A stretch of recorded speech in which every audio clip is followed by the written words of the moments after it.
The disappearing library. Jordan stared in disbelief at the empty lot where the library had stood the previous night, the building having vanished without a trace, leaving only a small note behind. The note simply read, "Knowledge must be protected from those who seek to destroy it," cryptically signed with a symbol Jordan had never seen before. Desperate for answers, Jordan contacted Alex, a tech expert and a former library patron, hoping modern technology might shed light on this strange disappearance.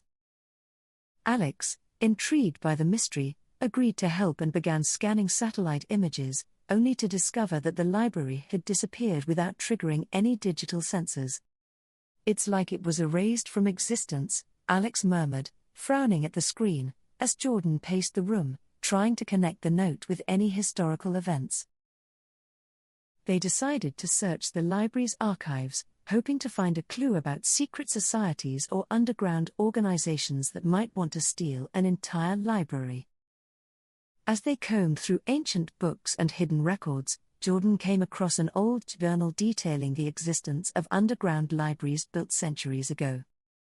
The journal hinted at a secret group dedicated to protecting forbidden knowledge, which they believed could be dangerous in the wrong hands.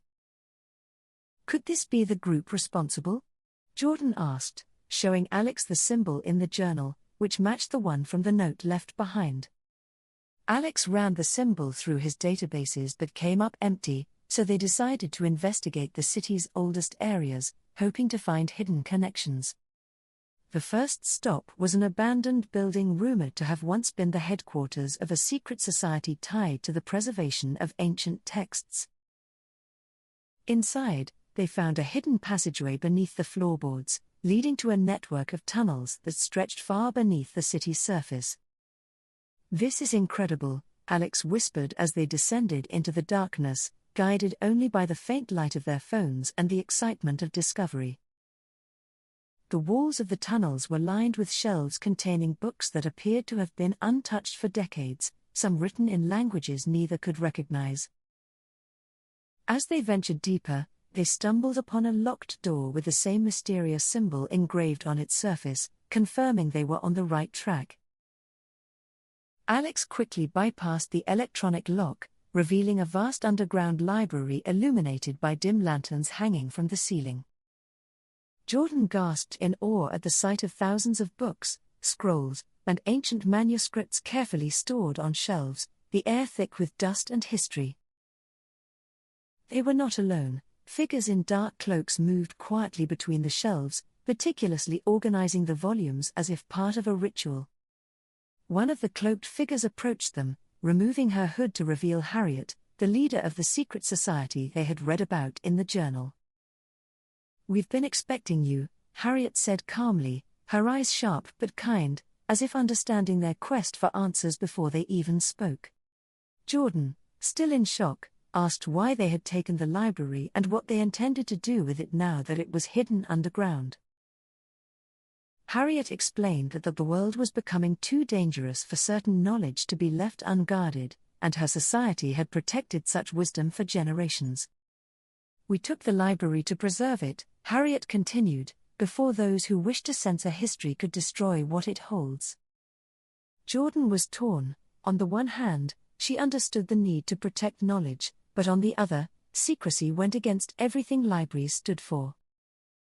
Alex, always pragmatic, pointed out that keeping information hidden could also be dangerous, leading to ignorance and control by the few.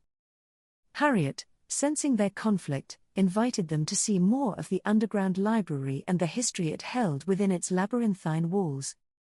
As they walked deeper into the facility, they found books that had been banned for centuries, records of events lost to history, and theories never shared with the world.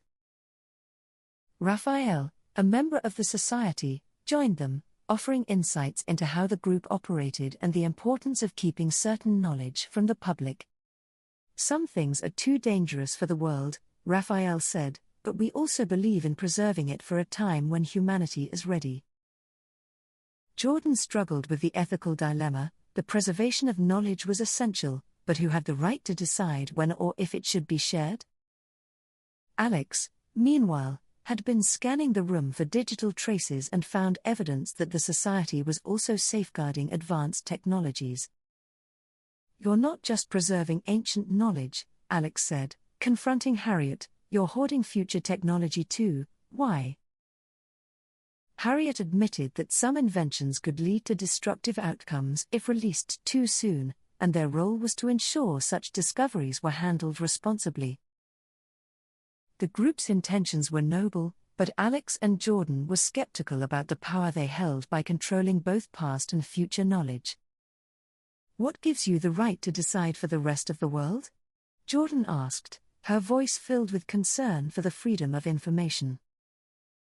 Harriet sighed, explaining that their society was built on centuries of wisdom, and they believed their role was to protect rather than rule. Jordan and Alex left the conversation feeling uneasy, but they knew they couldn't allow the library to remain hidden forever, no matter the society's intentions.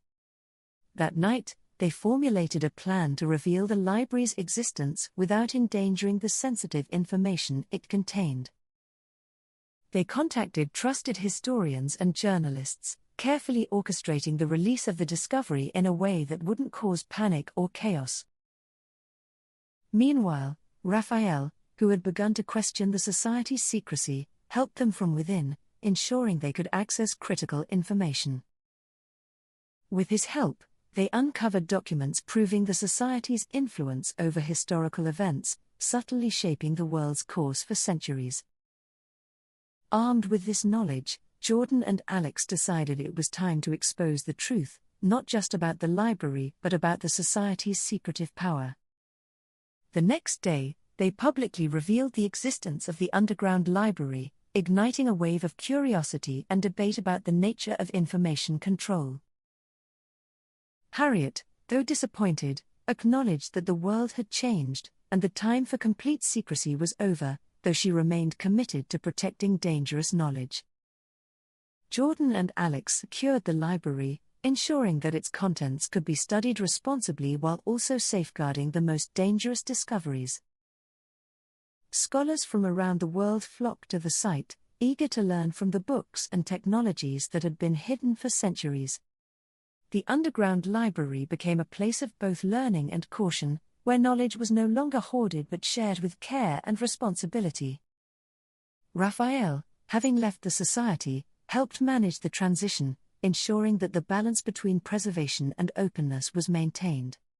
Harriet and her society retreated, their role in history revealed but their mission of protecting knowledge left undiminished, albeit in the shadows. Jordan continued her work as a librarian, now more dedicated than ever to ensuring that knowledge, while powerful, belonged to everyone. Alex continued to develop technologies that could protect libraries and archives, blending modern security with respect for ancient traditions.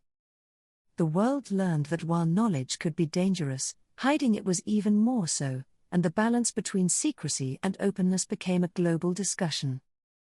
The library's disappearance had sparked a new era of awareness, where the power of information was respected but no longer kept from the people.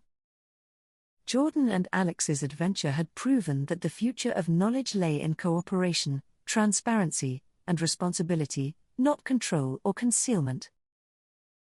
They knew there would always be those who wished to hide or control information, but they also knew that the world was ready to fight for openness.